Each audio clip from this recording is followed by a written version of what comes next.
आकाओं का लंबू प्लान, मसूद अजहर का लंबू प्लान, जैश ए मोहम्मद का लंबू प्लान। ये लंबू प्लान क्या है? आज 3:30 बजे बिग एक्सपोजे है इंडिया न्यूज का, देखना ना भूलें। लेकिन एक तरफ पाकिस्तान का चैलेंज है, चीन भी परेशान करने में लगा है। रक्षा मंत्री राजनाथ सिंह क्या कह रहे हैं, यही इस वक्त की बड़ी खबर है, ब्रेकिंग न्यूज है।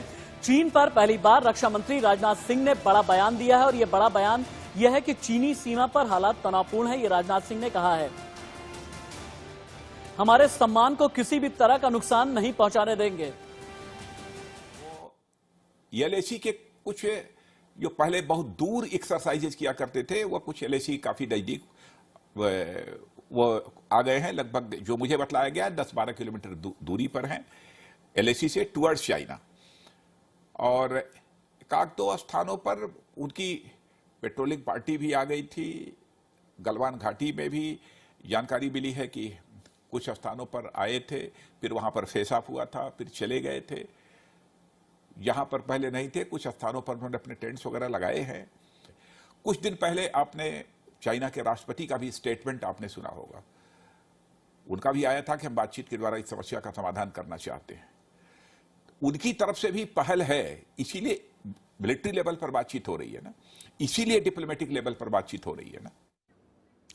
एक तरीके से रक्षा मंत्री यह भी कहना चाह रहे थे कि ड्रैगन को करारा जवाब दिया जाएगा। जिस एलएसी के बारे में रक्षा मंत्री बार बार बोल रहे थे, इस एलएसी के बारे में भी हम आपको बताएंगे कि एलएसी क्या है, चीन आखिरकार क्यों चिढ़ा हुआ है। लेकिन हां, राजनीति भी कम नहीं है। भारत और चीन के बीच में तनाव है, लद्दाख क्षेत्र में अगर तनाव है तो उसे लेकर के राजनीति भी है। राहुल गांधी यानी कांग्रेस के पूर्व अध्यक्ष केंद्र सरकार पर निशाना साधा है। राहुल गांधी ने केंद्र सरकार से सवाल किया है चीन को लेकर के। भारत चीन विवाद पर राहुल ने कहा, क्या भारत की सीमा में चीन घुसा है? क्या भारत की संप्रभुता या अखंडता पर कोई हमला हुआ है? राहुल ने केंद्र सरकार से यह सीधे तौर पर सवाल पूछा गया है। लेकिन हां, जब सवाल आ जाए एकता, अखंडता और संप्रभुता का, तब आपके चैनल का यह मानना है कि इस तरह की राजनीति नहीं होनी चाहिए। लेकिन राहुल गांधी ने केंद्र सरकार पर निशाना साधा है। उन्होंने ट्वीट करके केंद्र सरकार से सवाल पूछा है।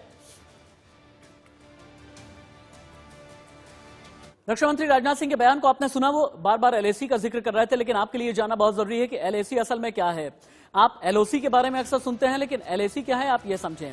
एलओसी यानी लाइन ऑफ कंट्रोल, एलएसी यानी लाइन ऑफ एक्चुअल कंट्रोल, वास्तविक नियंत्रण रेखा इसे हिंदी में कहा जाता है। और चीन के साथ, भारत के साथ इसका संबंध क्या है ये आप समझें। नियंत्रण रेखा से अलग यानी इंटरनेशनल बॉर्डर से अलग, और एलओसी से अलग ही एलएसी है।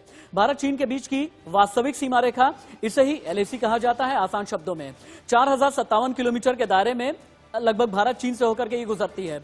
जम्मू कश्मीर के क्षेत्र और अक्साई चीन को ये अलग करने वाली एलएसी है। लेकिन किन किन जगह से होकर के, भारत के किस किस सीमा से होकर के, भारत के किन किन इलाकों से होकर के गुजरती है आप देखें। लद्दाख, कश्मीर, उत्तराखंड, हिमाचल, सिक्किम, अरुणाचल प्रदेश से होते हुए ये एलएसी गुजरती है। और एक तरह की का युद्ध विराम रेखा एलएसी की, यही युद्ध विराम जो रेखा है इसे ही एलएसी 1960 के दशक से मान लिया गया है। 1962 के बाद भारत चीन युद्ध के बाद दोनों देशों की सेनाएं यहीं पर तैनात थीं और बिल्कुल स्टेटस को यानी जहां सेना तैनात थी उसे ही वास्तविक नियंत्रण रेखा मान लिया गया, यानी लाइन ऑफ एक्चुअल कंट्रोल मान लिया गया।